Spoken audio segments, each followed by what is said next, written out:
there, I'm Lorelei, registered dietitian nutritionist. Today we're talking about nutrition and how we know if what we're doing is working.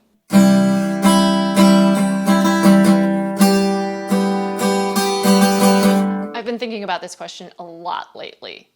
I mean, a lot. And to be honest, I'm not sure that I've come up with the perfect answer. Later on in this video, I'm going to give you some suggestions as to how you might know whether or not it is working. And by it, I mean any healthy lifestyle or healthy eating choice that you have decided to incorporate into your life. But before we get into the answers, I want to talk a little bit about the premise of this question. So I was talking to a friend of mine the other day, and we were talking about antioxidants, and we were talking about probiotic foods, and his question to me, which I was supposed to know the answer to as this expert dietitian, was, how much? What is enough? Like, what is the right amount? How much exactly are you supposed to be getting of some of these foods, like probiotic foods or like foods that contain antioxidants? And my answer really was, well, there's not actually a designated amount that you're supposed to get. There are designated amounts of some things that we are supposed to get into our diet. For example, vitamins and minerals. There is a set amount. There are a certain number of fruits and vegetables that are recommended. Now, I know it's not perfect for everyone, but at least there's kind of a ballpark that we know to aim for.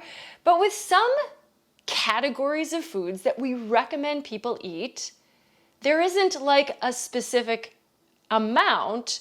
Is a fork full of sauerkraut enough? I mean, I've heard things like, like a handful of berries. Sure, that sounds cool, but how would you know, right? So it is very difficult to tell on a day-to-day basis whether or not some of these things that we have adopted into our lifestyle, whether they're working. I'm eating lots of colorful fruits and vegetables, so I know I'm getting my antioxidants, but can we tell that that is making a difference?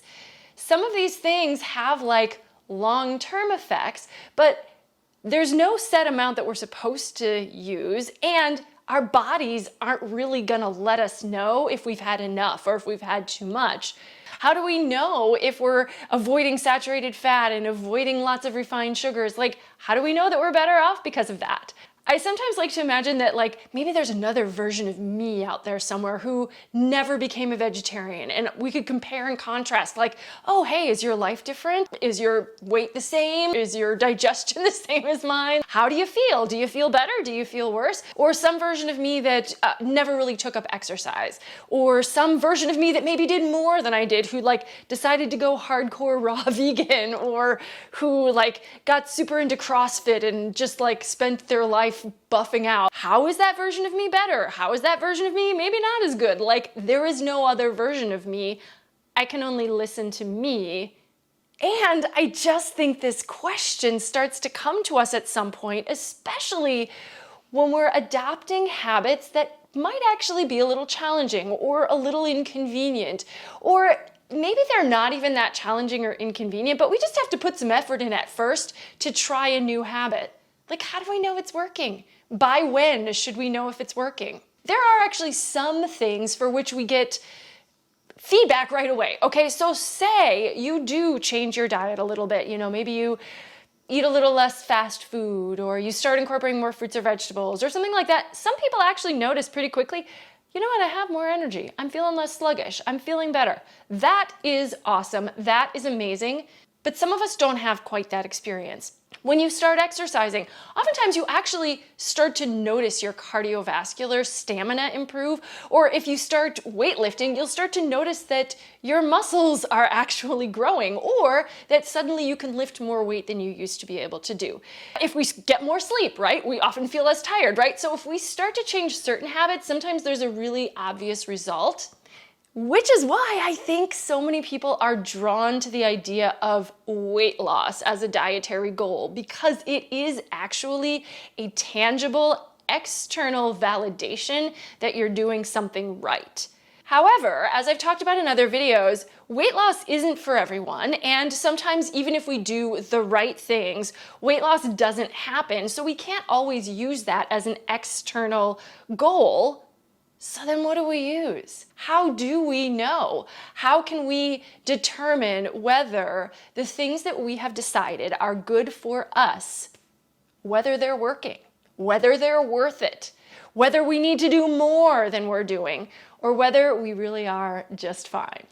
So I'm going to list a few ways that I think we actually can listen to our bodies, and we can sometimes use these other markers to indicate to us whether or not what we're doing is working.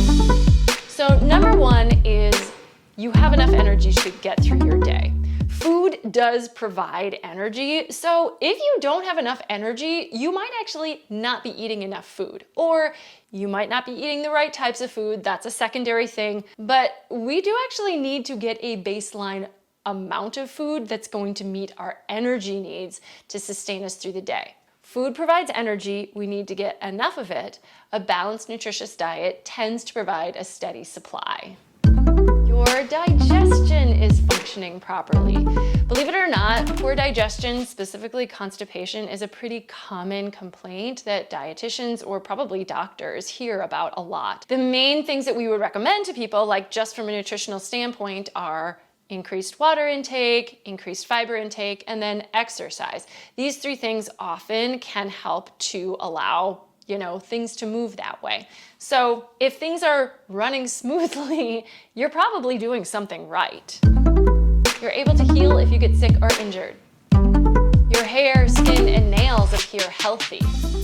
All of these things require nutrition. They require both energy and specific nutrients. So if they're in good shape, you probably are as well. You're probably doing something right. You regularly get both hunger and fullness cues, and you're not fixated on food. Lack of these signals could be due to ignoring them and regularly under or overeating. If you're honoring your hunger effectively, you're probably going to get just the right amount to eat. You're able to concentrate and your mental focus is good. The brain requires nutrients. If you're eating well, your mind works better. You can sleep okay. If not, there could be a lot of other reasons, but diet could be a component. You've been able to wear the same wardrobe of clothes for a long time. Now, I know that some of us would actually like to go down a size or two, but maintaining our weight is what our body does best. So, if you've been staying the same size for maybe years or even within the same range, that probably means that you're feeding your body appropriately. For women, your cycle is regular. Of course, there are some women who are more regular than others. This has a different meaning for everybody. But if you start to notice missed periods, this could be related to nutritional deficiencies. Normal medical lab results. Oftentimes we take for granted when we go to the doctor and they give us a blood test that everything is just fine. If our blood pressure, if our A1C, if our cholesterol levels are normal, it tends to mean that we're doing something right. If you have had an abnormal result in the past, improving your diet quality could change some of these results in the future, even if you don't actually feel any different in your day-to-day life. So this list is not exhaustive, nor is it meant to diagnose any actual nutrition problems. Although a healthy diet can support many aspects of our lives, diet is not the only reason why something might be amiss with the systems mentioned above. Hey, check with your doctor if you're uncertain. If you feel like something isn't quite right and you think it could be related to your diet, it could be worth taking an objective look at how you've been eating lately. Is something missing? Is there anything that you feel you're consuming in excess? Take a small step. You might not feel any difference right away, but a small step could lead to additional changes, and it's very possible that you might be getting benefits that you just don't feel the effect of right away.